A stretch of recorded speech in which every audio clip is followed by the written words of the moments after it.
Coming up on this week's episode of Punt It Long, Emiliano Sala, popcorn out, bun its own. It's amusing news time. A terrible post from a news outlet is featured on this week's Bellend, and the usual chat about Dunfermline Athletic Football Club. Enjoy. So unfortunately we're starting off this week's episode of Punt It Long with a very kind of unfortunate story.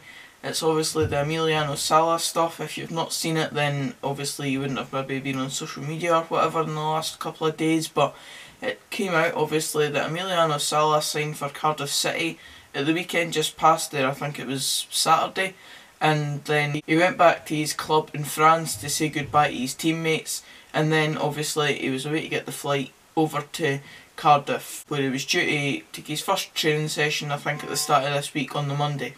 Emiliano Sala had put out messages on his own social media pages before, or maybe just as he was on the flight to take himself back over to Cardiff, and it was posts about leaving his teammates and stuff like that, and just the regular kind of posts you'd see from a player who was committed to a club before but is then obviously transferring to a new club in new surroundings. The flight that he got aboard was a very kind of small plane, and it wasn't exactly like a private jet or anything that you would maybe perhaps expect these type of players to get, especially when he was a club record signing and stuff like that. But apparently this plane didn't actually look like it was ever going to really be any good from the start. Going by reports online, it actually did take a couple of attempts to get off the ground initially anyway before it actually took off and to take Emiliano Sala over to Cardiff, and then during the journey it lost signal with the kind of air traffic control, and the rest is kind of history, and it's a very sad bit of history to be honest, because it's been a couple of days since the whole kind of news broke about it, and Emiliano Sala has still not been found, and of course the people within that flight are to go with that as well, and it just really is a sad predicament. Emiliano Sala was obviously, as I said, Cardiff City's record club signing, and there was a lot of buzz about his signing from Cardiff City fans, and there's been even now tributes towards him put outside Cardiff's ground, despite the fact that he hadn't played a single game for Cardiff yet, and it just goes to show how these things in football can really unite people. And it's very similar to cases like the Chapecoense disaster a few seasons ago and Vichai Sriadana Prabha just earlier on this season.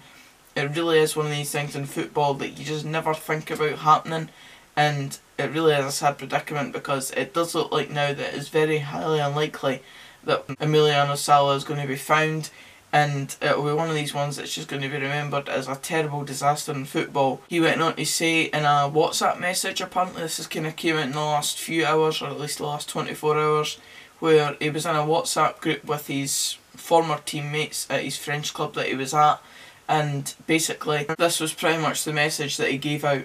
"I'm on the plane, it looks like it's falling apart. If in an hour and a half you do not hear from me, I do not know if they will send someone to pick me up because they will not find me. I'm scared." Hopefully parts of that weren't lost in translation of what was found, because it was a video, kind of audio thing that he sent to a WhatsApp group, so hopefully that wasn't totally lost in translation, because if those kind of quotes are true, then it's just a terrible thing to have heard of in football really, and ultimately Emiliano Sala will be remembered for everything that was great about him, and quite rightly so, because he was obviously highly recommended to Neil Warnock and the Cardiff City staff to sign him and make him Cardiff City's record club signing. And the sad predicament that it's now come down to, it's just really, really sad, and it looks highly unlikely that he's going to be found now. And ultimately, if it comes down to that he does end up not being found and gets announced as dead, and it does feel kind of sad to say that at the moment, and I'm sorry if I jumped into conclusions, but if it does, then rest in peace to him, because it's a tough one for me to be sitting talking about, because I really don't want it to come down to that. But here's hoping, fingers crossed, that somehow a miracle can happen and he can be found still. If not though, then my thoughts and prayers go out to his family, despite the fact that he's not been found. My thoughts and prayers go out to them regardless. Nothing can really kind of overshadow that kind of story, but to try and lighten up the mood, popcorn out, bun its own. It's amusing news time. So first up, we've got this Charlton fan who went to obviously celebrate a wee bit of pitch invasion at Charlton's goal. I think it was the 93rd minute goal at the weekend there, and he kind of probably didn't expect this to happen when he went to celebrate with the players.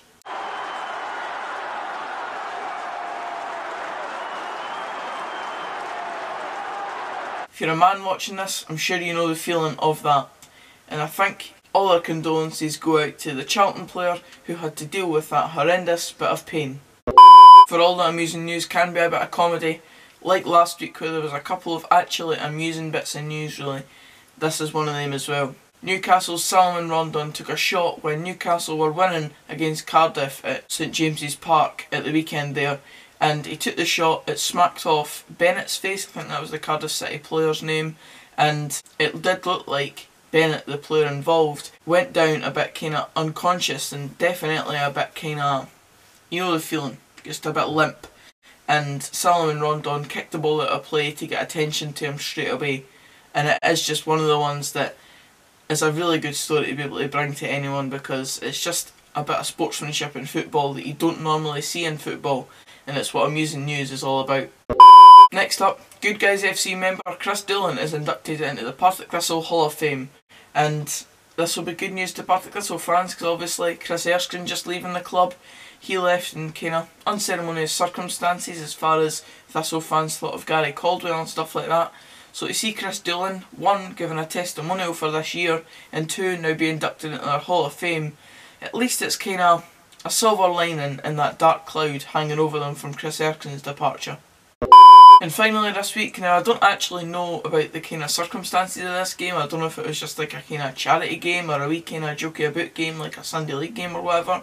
Even in Sunday League I don't think this would actually be acceptable. But basically, a nice wee move done by a team, and then the ref decides to get involved and finish the shot extremely well, I might add, but you wouldn't exactly see this in the Scottish Championship this weekend. It's time to score! Oh, what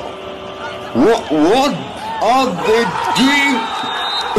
What is that? Or at least I hope not. Imagine Bobby Madden putting it in the top corner. And that's it. Popcorn away, bun it off. And that was... And it's that time of the week again where we do the part of the episode called...